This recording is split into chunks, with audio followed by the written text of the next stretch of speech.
El Jardín Bolivariano. Los eventos de la independencia están antecedidos por los profundos cambios en el pensamiento del siglo XVIII, llamado también el siglo de la Ilustración.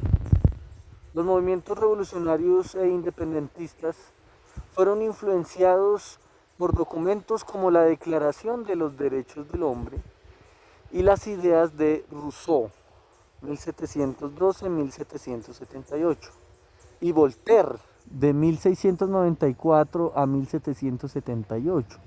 Las ciencias se abrieron a nuevos conocimientos como los de Copérnico y Newton, hasta el 18, siglo XVIII, 17 y 18, teniendo significativos avances en física, astronomía, óptica y matemáticas, así como un renovado interés por las ciencias naturales, especialmente aplicado en América.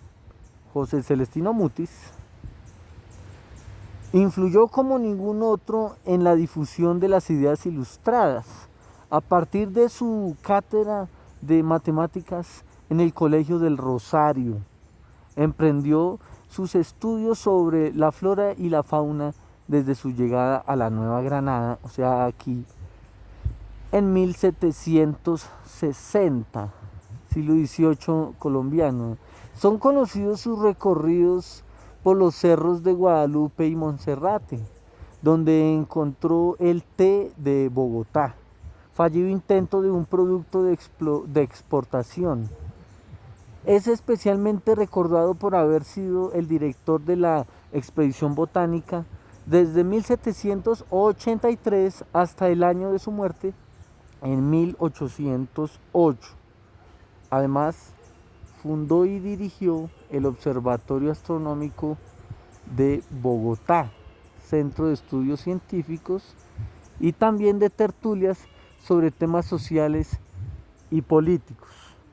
El Jardín Bolivariano tiene claras huellas de ese momento de nuestra historia, además de ser testigo de la vida cotidiana de Simón Bolívar entre 1820 y 1830, el tirano.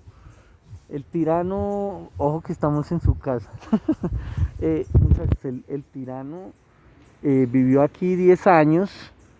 eh, él se declara dictador apenas en 1828. Es verdad que solo fue dictadura ese tiempo, pero en la praxis gobernó todo ese tiempo, ¿no? Porque, bueno, básicamente desde que derrotan a Morillo en 1819 para acá, él viene mandando y como gobernante pues siempre gobernó desde un corte muy militar, ¿no? Del siglo XIX, estilo Napoleón, es decir, es el contexto, ese es el imaginario histórico del momento. No estamos culpando a Bolívar por esto, no, simplemente estamos mirando que en el Jardín Bolivariano yacía también la clase dominante de un centro de poder que estaba regido por un gobierno que podemos decir bolivariano por el imaginario histórico de esa época, Napoleón y todo eso, desde el siglo XIX, pero al mismo tiempo también debemos mirar su corte autoritario. Si lo hubo o no lo hubo, ¿qué pasa? Tras todo lo ocurrido en Ocaña contra Santander, esas disputas, espionaje entre ellos, atentados, tremendo, pero eso, digamos, es una creación de la virtualidad, es la creación de un relato, como cuando alguien se sienta a escribir un cuento, una novela. Entonces crean la historia, ¿sí?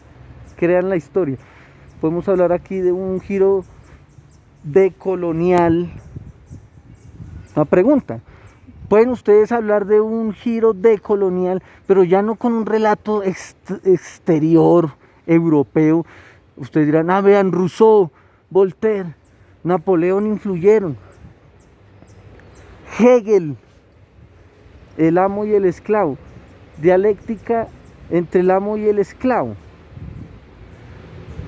Es decir, podemos, ya sabiendo que en esta cultura hemos absorbido todo eso, nos colonizaron la mente ya en ese sentido.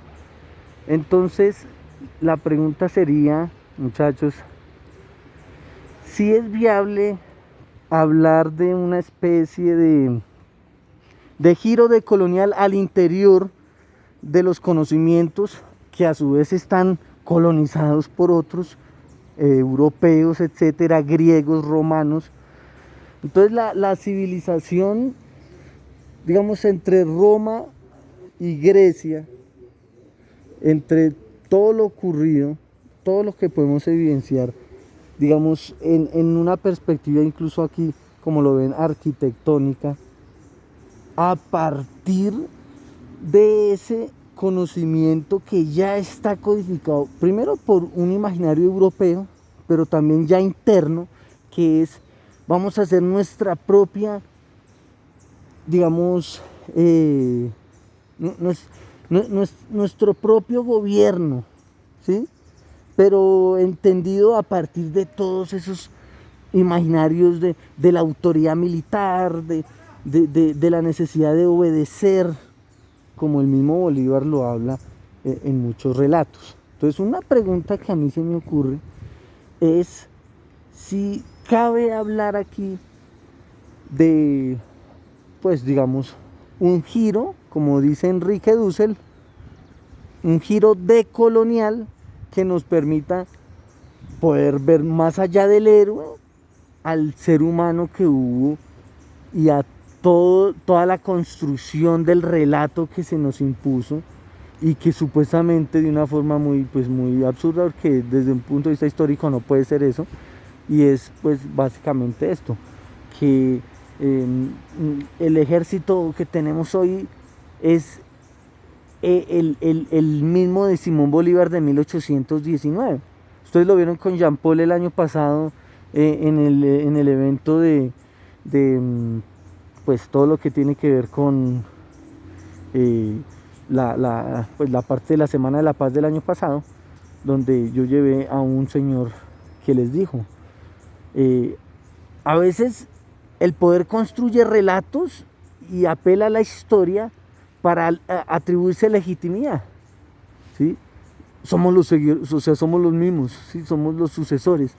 Lo mismo pasa en Venezuela, ¿no? El gobierno bolivariano, entonces el pensamiento bolivariano es una especie de utopía donde muchas veces lo que impera pues es un régimen autoritario, una dictadura, como todos sabemos que es Venezuela, pero que también podemos cuestionar acá las posibilidades de determinar hoy un estudio del qué es el Estado colombiano hoy, qué es el Leviatán colombiano,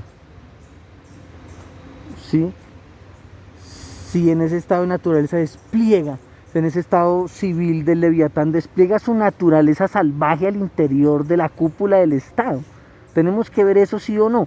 Es decir, esta es la parte histórica, ¿no? 10 años gobernando a sangre y fuego. Por ejemplo, en Nariño le desobedecieron.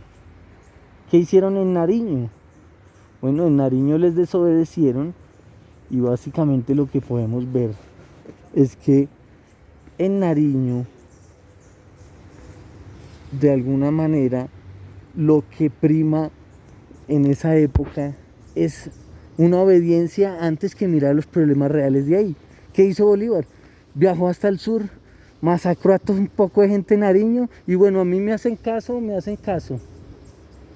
porque es que yo soy el libertador, o sea, un poco es que aquí se trata es de que me deba obediencia.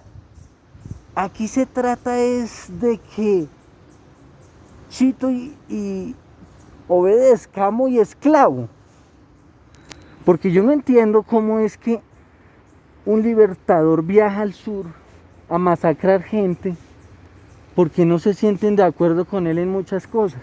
Claro, hay quien me dirá, no sea canalla, lo hizo porque estaban trabajando para el rey Fernando VII, rey de España. Bueno, pues, si es verdad que ellos estaban trabajando para Fernando VII, pues tiene que hablar muy mal de Bolívar que prefieran al rey que al libertador. ¿O por qué prefirieron al rey y no al libertador.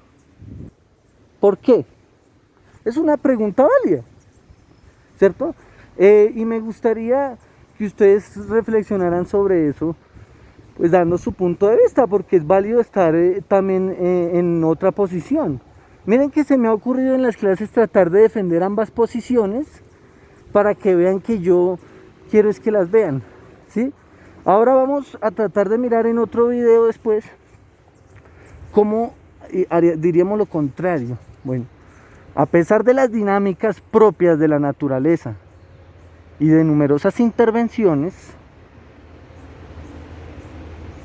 conserva el trazo original de caminos y jardines, el efectivo sistema de aguas, una valiosa colección de plantas nativas y foráneas y el ambiente poético y misterioso. Hoy invitamos a visitantes locales y foráneos a recorrerlo. Y aquí vea, para que practiquen el inglés, vea.